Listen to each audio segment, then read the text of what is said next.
तो दोस्तों आज मैं एक्सप्लेन करने वाला हूँ 2022 में आई मूवी लाइगर को। इसकी IMDb रेटिंग है 2.5 आउट ऑफ 10 जो कि मूवी के हिसाब से काफी सही है, क्योंकि जिस हिसाब से मूवी है उस हिसाब से इसकी इतनी ही रेटिंग होनी चाहिए। मैं मूवी को एक्सप्लेन करूंगा, लेकिन उससे पहले अगर आप हमारे चैनल पर नए हैं तो नीचे लाल कलर से लिखे सब्सक्राइब को दबाकर ग्रे कर दें। इससे आप हमारे चैनल से जुड़ जाएंगे और आने वाली वीडियोस को देख पाएंगे। और जिन्होंने सब्सक्राइब करा हुआ है उनका बहुत बहुत शुक्रिया। आप लोग ऐसे ही चैनल से जुड़े रहिए, मैं आपके लिए वीडियोस लाता रहूंगा। और मुझे थोड़ा और करीब से जानने के लिए आप मेरे इंस्टाग्राम या फेसबुक अकाउंट को भी फॉलो कर सकते हैं, लिंक आपको डिस्क्रिप्शन में मिल जाएगा। तो मूवी की शुरुआत में हम लाइगर नाम के एक लड़के को देखते हैं जो कि अपनी माँ के साथ मुंबई शहर में रहकर चाय का ठेला चलाता था। लाइगर के पिता नहीं थे तो उसकी माँ ने ही उसे पाल पोस कर बड़ा किया था और माँ का सपना था कि उनका बेटा अपने पिता की तरह बहुत बड़ा फाइटर बने। दरअसल लाइगर के पिता मिक्स्ड मार्शल आर्ट यानी कि MMA के बहुत बड़े फाइटर थे और उन्होंने कई चैंपियनशिप जीती थी, पर एक नेशनल फाइट में लड़ते लड़ते वो मारे गए। फिर उसके बाद से माँ ने अपने बेटे का नाम लाइगर रखते हुए उसे बड़ा किया और सारे कष्टों को सहते हुए लाइगर ने थोड़ा बहुत मार्शल आर्ट सीख लिया। पर उसके अंदर एक दिक्कत थी कि वो हकलाता था, जिसकी वजह से लोग उसका काफी मजाक उड़ाते थे। पर लाइगर भले ही बोलने में अटकता हो लेकिन फाइटिंग में उतना ही तेज था। लाइगर को अभी भी काफी ट्रेनिंग की जरूरत थी और उसे चैंपियनशिप में फाइट करना था, इसीलिए वो एक मार्शल आर्ट सिखाने वाले एक मास्टर के पास जाता है और उनसे फ्री में उसे सिखाने को कहता है, क्योंकि उनके पास इतने पैसे तो थे नहीं कि फीस दे सकें। मास्टर उन्हें फ्री में सिखाने को मना कर देते हैं कि तभी माँ बताती हैं कि सालों पहले आप लॉयन बलराम नाम के फाइटर से हार गए थे और वो फाइनल में गया लेकिन मारा गया। वही लॉयल बलराम मेरे पति थे और ये लड़का उनका ही बेटा है जो कि पूरे जोश के साथ भरा हुआ है लड़ने को, इसीलिए आपको इसे सिखाना ही होगा क्योंकि इसमें बहुत दम है। मास्टर थोड़ी देर कुछ सोचते हैं और फिर उसे सिखाने के लिए मान जाते हैं। अब लाइगर वहाँ जीत कोंडू नाम की मार्शल आर्ट सीखने के लिए आने लग जाता है, पर मास्टर उसे बाकी स्टूडेंट्स के साथ ट्रेनिंग नहीं देते बल्कि उसे वहाँ की साफ सफाई करने के लिए रख देते हैं। लाइगर वहाँ साफ सफाई धुलाई का काम खुशी खुशी कर रहा होता है, क्योंकि इसी बहाने वो वहाँ की चीजों को और लोगों को देखकर उनके मूव्स को सीख रहा होता है। वहाँ पर ट्रेनिंग लेने वाले बाकी विद्यार्थी लाइगर को पसंद नहीं करते थे और उसे हकला बुलाकर और नीचा दिखाकर उसकी बेइज्जती करते थे। उनके बीच थोड़ी नोकझोंक भी हो जाती है और लाइगर और उन सभी विद्यार्थियों के बीच 36 का आंकड़ा हो जाता है। मास्टर लाइगर को हमेशा यही सिखाते थे कि अगर तुम्हें अपनी जिंदगी में कामयाब होना है और अपने सपने को पूरा करना है तो लड़कियों से दूर रहो और अपने गोल पर फोकस करो।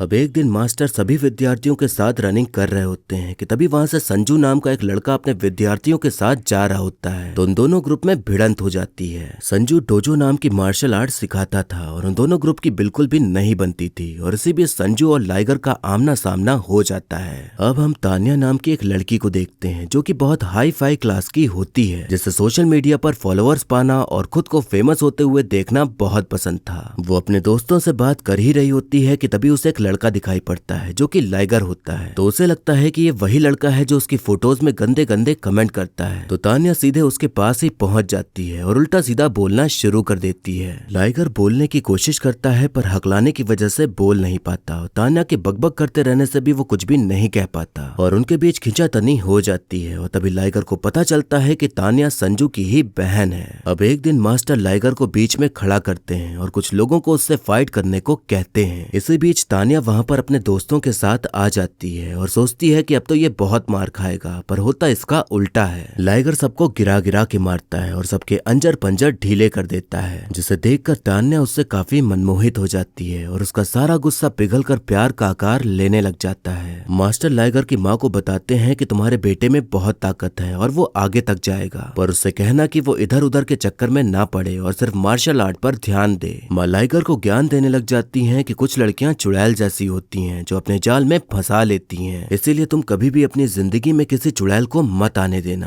पर तभी वहाँ तान्या आ जाती है और लाइगर को अपनी बाहों में लेकर बताती है कि उसे उससे प्यार हो गया है और वो उसके साथ समय बिताना चाहती है। माँ और मास्टर दोनों के समझाने के बाद भी लाइगर लड़की के चक्कर में फंस ही जाता है और अब वो भी तान्या के करीब जाते हुए उससे मिलना जुलना शुरू कर देता है। अब एक दिन माँ पूजा करने के लिए मंदिर जाती हैं तो उन्हें वहाँ तान्या मंत्र का जाप करते हुए दिखती है, तो उनके मन में ये आता है कि काश ऐसी संस्कारी लड़की उनकी बहू बन पाती। तभी तान्या अपनी साड़ी खोल लेती है और पता चलता है कि वो तो रील बना रही थी। ये देखकर माँ को बहुत गुस्सा आ जाता है और उन दोनों में काफी कहासुनी हो जाती है। तभी वहाँ लाइगर आ जाता है तो माँ कहती है कि चाहे जो हो जाए लेकिन तुम इसके जैसी किसी भी लड़की को मेरे घर मत लाना। अब जब सभी विद्यार्थियों को पता चलता है कि तान्या और लाइगर के बीच प्यार के फूल खिल रहे हैं तो सभी उसके दोस्त बन जाते हैं और काफी अच्छे से बातचीत करना शुरू कर देते हैं। सभी को ये शक हो रहा था कि लाइगर तो ठीक से बोल भी नहीं पाता, तो तान्या उससे कैसे आकर्षित हो गई। और ये बात लाइगर के मन में भी आशंका पैदा कर देती है कि तान्या को ये सच पता भी है या नहीं। अब इस बात की पुष्टि करने के लिए लाइगर तान्या से मिलने जाता है तो पाता है कि वो मदिरा पीकर टल्ली है और लाइगर को देखते ही उसने उसकी माँ के साथ जो बर्ताव किया था उसके लिए माफी मांगने लग जाती है। तभी लाइगर हकलाते हुए पूछता है कि तुम्हें मेरे हकलाने से कोई दिक्कत तो नहीं। तो तान्या कहती है कि मुझे तुम्हारा हकलाना बहुत पसंद है और तुम भी बहुत पसंद हो। और इतनी बातचीत होने के बाद उनकी बातें और गहरी होने लग जाती हैं। अगले दिन तान्या के भाई संजू को पता चलता है कि तान्या उस ग्रुप के किसी लड़के के साथ थी, तो तान्या लाइगर का नाम लेने के बजाय उसके मित्र का नाम ले लेती है। तान्या के झूठ के चलते संजू लाइगर के दोस्त को इतना मारता है कि उसके पूरे बदन पर प्लास्टर चढ़ जाता है। जब ये बात मास्टर को पता चलती है तो वो लाइगर पर बहुत गुस्साते हैं क्योंकि वो तो उसे एक फाइटर बनाना चाहते थे, पर उनके मना करने पर भी वो लड़की के चक्कर में पड़ गया था। अब माँ को भी पता चल जाता है कि लाइगर को प्यार हो गया है, वो भी उस लड़की से जिससे झगड़ा हुआ था, तो वो उस पर बहुत चिल्लाती हैं। तभी माँ उसे एक तस्वीर के सामने ले जाकर खड़ा करती हैं जो कि बहुत बड़े फाइटर मार्क एंडरसन की थी और पूछती हैं कि ये तुम्हारे लिए क्या मायने रखते हैं। लाइगर कहता है कि ये मेरी प्रेरणा है और मैं अपनी जिंदगी में एक बार इनसे मिलकर सेल्फी लेना चाहता हूँ। माँ कहती हैं कि इसकी फोटो जैसे तुमने लगाई वैसे तुम्हारी फोटो कोई और लगाए, ऐसा काम करना है तुमको, जिसके लिए मेहनत करनी पड़ती है और ऐसे लड़कियों के पीछे भागने से कुछ नहीं होगा।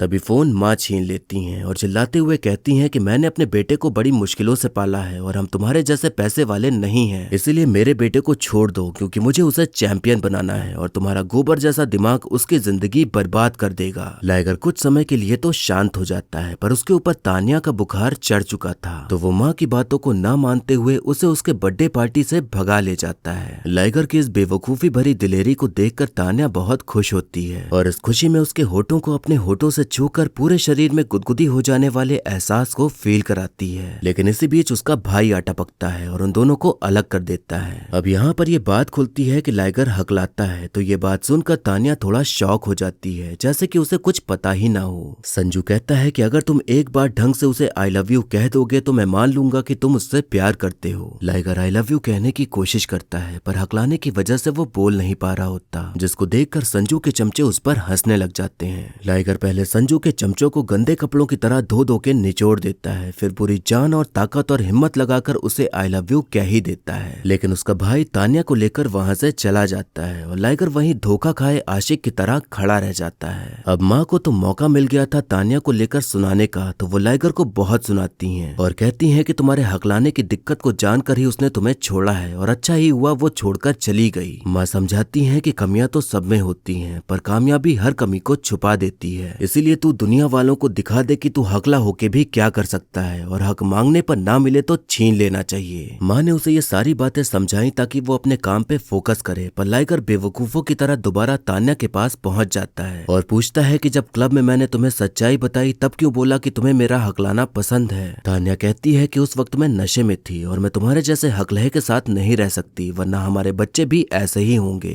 एक बार फिर से अपनी बेइज्जती करवाने के बाद अब जाकर लाइगर के भेजे में ये बात आती है कि लड़की के पीछे भागने का कोई मतलब नहीं है और अब वो पूरे मन से और ठुकरा के मेरा प्यार मेरा इंतकाम देखेगी वाले गाने की फीलिंग की तरह अपने मार्शल आर्ट्स की प्रैक्टिस करने लग जाता है। अब नेशनल चैंपियनशिप का समय आ जाता है, तो लाइगर भरपूर जोश और ताकत के साथ एक एक करके सबको नॉकआउट करते जा रहा होता है और धीरे धीरे फाइनल की ओर बढ़ रहा होता है। जब वो फाइनल्स में पहुंच जाता है तो उसके सामने मुकाबले के लिए खड़ा होता है तान्या का भाई संजू। तान्या उस वक्त वीडियो कॉल के जरिए अपने भाई को सपोर्ट कर रही होती है और उसे यही लग रहा होता है कि उसका भाई लाइगर को पीट देगा, पर होता उसका उल्टा है। लाइगर संजू को हराते हुए वो फाइट जीत जाता है और बन जाता है नेशनल चैंपियन, जिस बात से उसके मास्टर, उसकी माँ, उसके दोस्त बहुत खुश होते हैं, लेकिन तान्या का 5 कोने का मुंह बन जाता है। इस चैंपियनशिप को जीतने के बाद अब हर जगह लाइगर के ही चर्चे होने लग जाते हैं और वो काफी फेमस हो जाता है। अब मास्टर लाइगर को लेकर एक बोर्ड मीटिंग रखते हैं जहाँ पर बड़े ओहदे पर बैठने वाले सभी लोग आए हुए थे और वो लाइगर को MMA की इंटरनेशनल चैंपियनशिप में भेजने की बात रखते हैं। सभी मेंबर्स ऐसा करने के लिए मना कर देते हैं क्योंकि उससे उनका प्रॉफिट नहीं हो रहा था, क्योंकि इंडिया में ये चीज इतनी फेमस नहीं थी। तो अब लाइगर का इंटरनेशनल चैंपियनशिप बनने में रुकावट सी आ जाती है। इंटरनेशनल चैंपियनशिप में रजिस्ट्रेशन कराने के लिए 20 लाख रुपए चाहिए थे, जो कि बोर्ड मेंबर्स ने देने को मना कर दिया था। तो अब सभी लोग दिमाग लगा रहे होते हैं कि इतने पैसे कहां से लाएं। तभी वहां पर एक आदमी आता है जिसको लाइगर ने एक बार मुसीबत से बचाया था, तो अब वो उसकी मदद करने के लिए आ गया था। वो आदमी लास वेगस में रहने वाले एक अमीर आदमी पांडे को फोन मिलाता है और सब कुछ बताते हुए उसे पैसे देने के लिए मना लेता है। पांडे लाइगर से कहता है कि मैं तुम्हें एक ही शर्त पे स्पॉन्सर कर सकता हूँ, और वो है कि तुम यहाँ पर आके जीतोगे और हमारे देश का झंडा यहाँ पर लहराओगे।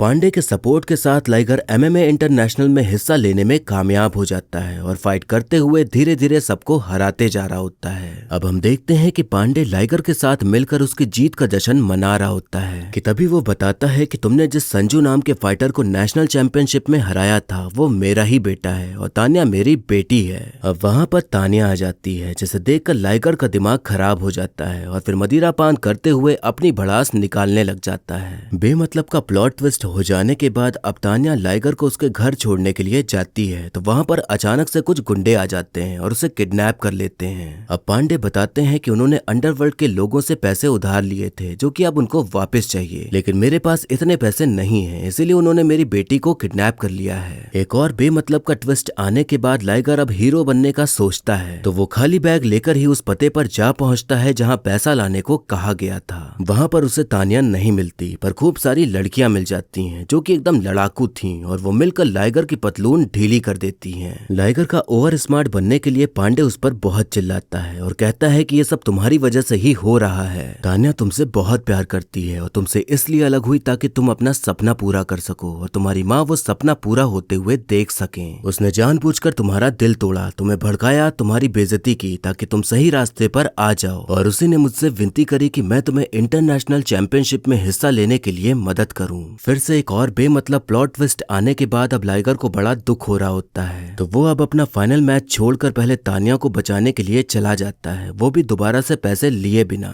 काफी खोजबीन के बाद लाइगर को पता चलता है कि तान्या कहाँ पर है, तो वो उसी लोकेशन पर पहुंच जाता है और तब उसके सामने जो आता है उसे देखकर वो हैरान हो जाता है, जिसे वो बचपन से अपनी इंस्पिरेशन मानता था और उन्हें ही फॉलो करते आ रहा था। वही इंसान उसके सामने आकर खड़ा हो जाता है जिसका नाम होता है मार्क एंडरसन, जिसने तान्या को किडनैप कर रखा था। लाइगर उन्हें देखकर बहुत ही ज्यादा खुश होता है और अपनी सारी फीलिंग्स उनके सामने बयां कर देता है। फिर उसके बाद तान्या को अपने साथ ले जाने की बात कहता है। मार्क यही कहता है कि पैसे दो और लड़की ले जाओ, पर लाइगर के पास पैसे तो थे नहीं, तो इस बात को लेकर उनमें बहसबाजी शुरू हो जाती है और ये फैसला होता है कि उन दोनों में लड़ाई होगी और अगर लाइगर जीत गया तो तान्या उसके साथ जा सकती है। अब उनके बीच घमासान लड़ाई शुरू हो जाती है, लेकिन लाइगर मार्क से हार रहा होता है क्योंकि उसने उनको हमेशा से गुरु माना था, तो वो हाथ नहीं उठा पा रहा था और मार्क को लाइगर से ज्यादा एक्सपीरियंस था, तो वो उसकी अच्छे से धुलाई कर रहा होता है। उधर MMA इंटरनेशनल का फाइनल मैच का टाइम हो जाता है, पर वहाँ लाइगर था ही नहीं तो फाइट होती किससे।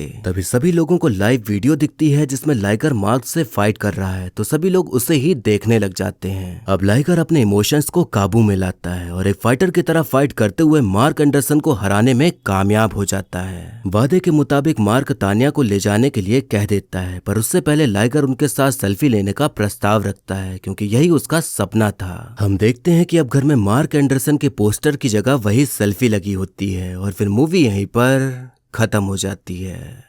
तो दोस्तों ये जो मूवी है वो हमें ये बताने की कोशिश करती है कि इसमें बताने लायक कुछ भी नहीं है, बल्कि जिस कहानी के साथ ये शुरू होती है वो आखिर में आते आते एक अलग ही मोड़ लेकर कहानी की ऐसी तैसी हो जाती है। लॉयन और टाइगर मिलाकर बनता है लाइगर और ऐसे ही करके इस फिल्म का नाम पड़ा, लेकिन मुझे लगता है कि इस फिल्म का नाम लाइगर नहीं बचपन वाला प्यार रख देना चाहिए था, क्योंकि इस पूरी फिल्म में वही देखने को मिलता है। जिस तरह स्कूल टाइम में किसी की न सुनकर बस लड़की के पीछे भागते थे और उसी की मानते थे और उसके खाना खाने पर हमारी भूख मिट जाती थी और बेमतलब में ही डेरिंगबाज बनके दिखाते थे, वैसा ही प्यार हमें इस फिल्म में देखने को मिलता है। फिल्म MMA के ऊपर बेस्ड है कि कैसे एक आम गरीब लड़का जो कि गरीब होने के बाद भी कैफे में जाकर एक्सप्रेसो पीता है, वो कैसे MMA इंटरनेशनल में चैंपियन बना, वो भी बिना फिनाले फाइट जीते हुए। फिल्म शुरू के 20 मिनट तो बहुत अच्छी लगती है, पर जैसे इसमें प्यार का तड़का लगाया जाता है वहीं से फिल्म की बर्बादी शुरू हो जाती है और अपने थीम से अलग ही भाग जाती है। लड़के को लाख समझाया जा रहा है कि लड़की के पीछे मत भागो।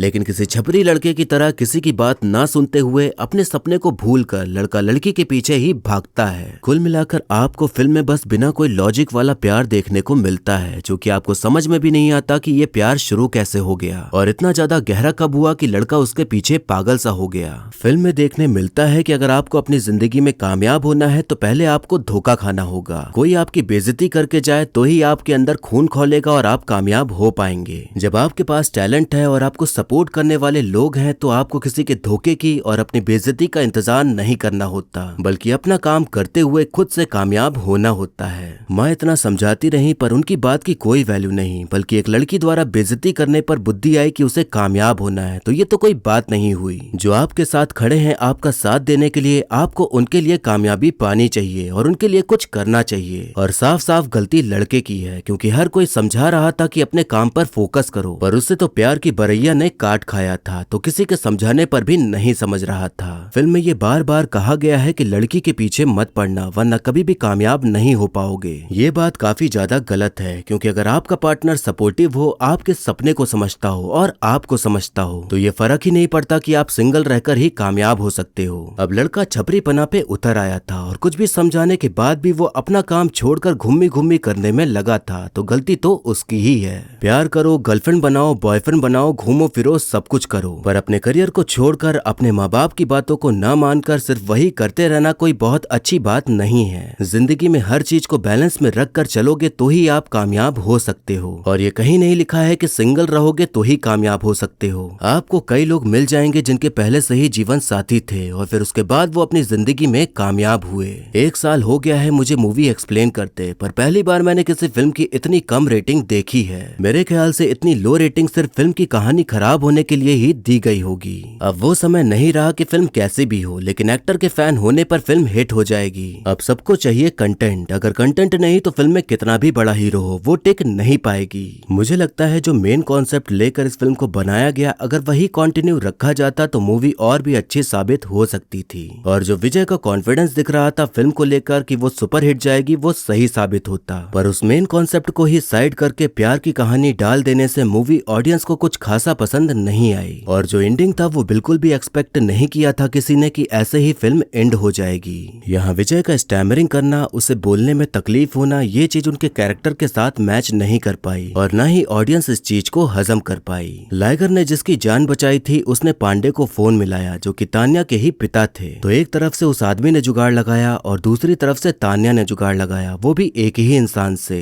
तो इतना ज्यादा इत्तेफाक कैसे हो सकता है? पर मूवी है तो कुछ भी हो सकता है। MMA इंटरनेशनल चैंपियनशिप के फिनाले में सभी लाइगर के आने का वेट कर रहे हैं, पर फिर सब लोग उस फाइट को देखने लग जाते हैं जो लाइगर कहीं और ही कर रहा है। अब ये रियल में तो नहीं हो सकता, पर मूवी है तो कुछ भी हो सकता है। तान्या अपने दोस्तों के साथ एकदम बन ठन के प्रैक्टिस एरिया में घुस आती है, लेकिन उसे रोकने वाला कोई नहीं और वहाँ कोई नियम भी नहीं कि किसी बाहरी का ऐसे घुसे आना अलाउ नहीं। रियल में तो ऐसा नहीं होता, पर मूवी है तो कुछ भी हो सकता है। जो अंडरवर्ल्ड डॉन है वो बहुत फेमस MMA चैंपियन है, तो ये लॉजिक बिल्कुल भी समझ नहीं आया कि एक चैंपियन डॉन कैसे बन गया। और जब फाइट हो रही है तो सब उसे देख रहे हैं, जबकि वहाँ पर पुलिस आ जानी चाहिए थी और डॉन को पकड़ लेना चाहिए था। माइक टायसन का कैमियो काफी ज्यादा बुरी तरीके से पेश किया गया है, जो कि बिना लॉजिक के नजर आते हुए बहुत बेकार सा लगा। अब एक्टिंग की बात करें तो नो डाउट विजय ने अपने ऊपर बहुत काम किया है और इस फिल्म के लिए अपनी बॉडी का शेप ही बदल डाला और एक्टिंग भी सही देखने को मिलती है, पर फिल्म की कहानी के चलते उनकी सारी मेहनत बेकार हो गई। राम्या कृष्णन का रोल है कि उन्होंने बहुत कुछ सहा है, बहुत कुछ देखा है, जिसकी वजह से वो एकदम कठोर बन गई, लेकिन उनका कैरेक्टर इतना लाउड है कि वो हर टाइम चिल्लाते हुए नजर आती हैं और कहीं कहीं ये फील होता है कि वो अभी भी बाहुबली की शिव गामनी के कैरेक्टर में ही हैं। अनन्या पांडे और चंकी पांडे बाप बेटी का रोल ठीक ही देखने को मिलता है और इस बारे में ज्यादा बातचीत करने को है नहीं। रोनित रॉय का रोल सही था, पर वो एक मास्टर होने के बाद सिर्फ बतियाते हुए ही नजर आते हैं, तो अगर उनके लिए कुछ फाइट्स रखी जाती तो देखने में काफी मजा आता और ये कैरेक्टर निखर के बाहर आता। और बाकी जितने भी सह कलाकार हैं उन सभी की एक्टिंग सही ही देखने को मिलती है। इस फिल्म को भी काफी बॉयकॉट किया जा रहा था, पर कुछ फिल्में होती हैं जिनका बॉयकॉट करने का कोई मतलब नहीं होता, क्योंकि फिल्म में ही उतना दम नहीं होता तो वो वैसे भी अपना दम तोड़ देती हैं। ये फिल्म केवल विजय के लिए देखी जा सकती है, बाकी इसके अलावा कोई ऐसी वजह नहीं है जिसको लेकर इस फिल्म को देखा जाए। तो अगर आप विजय के डाई हार्ड फैन हैं तो ही आप इस फिल्म को देखने जाइए। हालांकि कॉमेडी तो है, पर वो माहौल भी आखिर तक ठंडा पड़ जाता है।